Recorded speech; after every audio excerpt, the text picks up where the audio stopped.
BEGE 106 Understanding Poetry. Important short notes. The Elizabethan Sonnet. The Shakespearean sonnet, sometimes called the English sonnet or Elizabethan sonnet, does not use the octave sestet structure of the Italian sonnet. The defining features of the English or Shakespearean sonnet are: it is quatrain made up of 3 quatrains and ending in rhymed couplet. Metric written in iambic pentameter. Sometimes the opening line of the sonnet begins with the first foot, a torchy, before the poem falls into a regular iambic pattern. Composed with a volta, a non-physical gap or pivot, a shifting or tilting of the main line of thought deep into the poem, varied but always well after the second quatrain. Developed so that each quatrain progresses towards a surprising turn of events in the ending couplet. The epiphany of the poem arrives in a swift leap at the end, rhyming with up to 7 rhymes, with a rhyme scheme is AB, AB, CD, CD, EF, EF, G, G, composed with an ending rhymed couplet which should be declamatory and the defining feature of the sonnet. This couplet is often the loudest, most powerful part of the sonnet. Metonymy.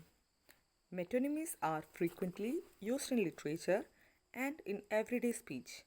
A figure of speech refers to something or someone by naming one of its attributes.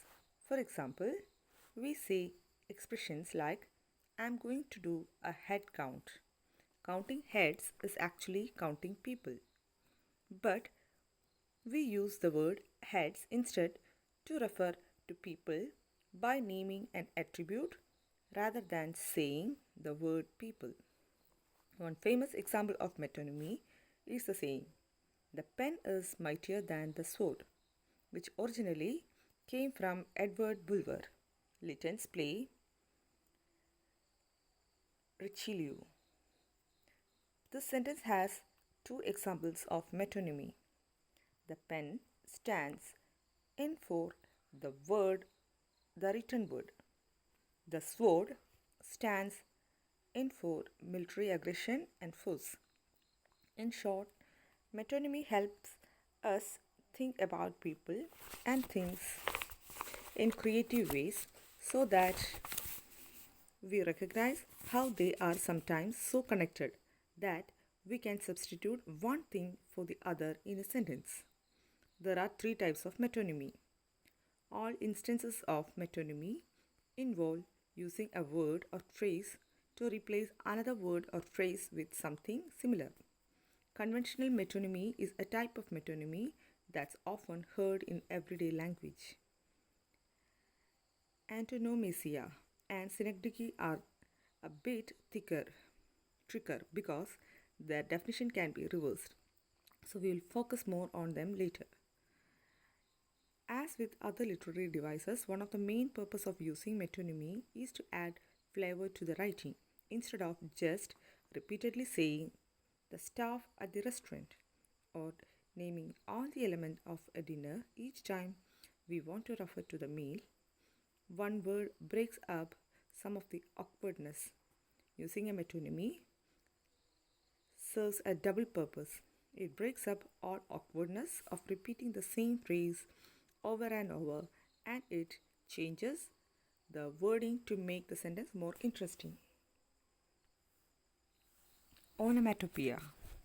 Onomatopoeia is a word that imitates the sound of the object or action it refers to. When we pronounce a word, it will mimic the sound of what it is describing.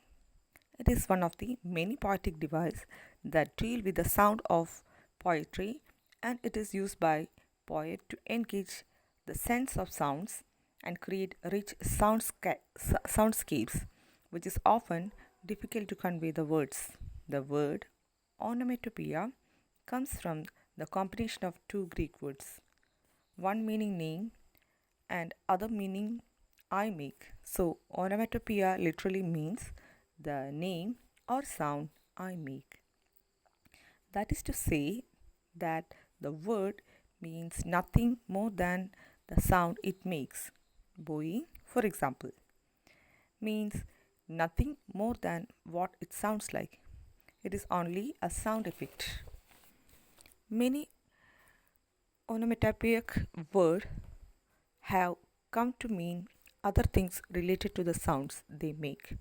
Slap, for instance, not only means the sound that is made by skin hitting skin, but also the action of hitting someone, usually on the face, with an open hand.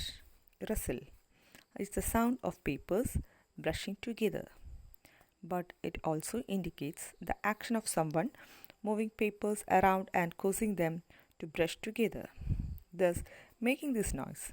And of course, Twitter is now much more than just the sound birds make. Sometimes onomatopoeia can be confused with interjunctions, but they are both very different and distinct concepts.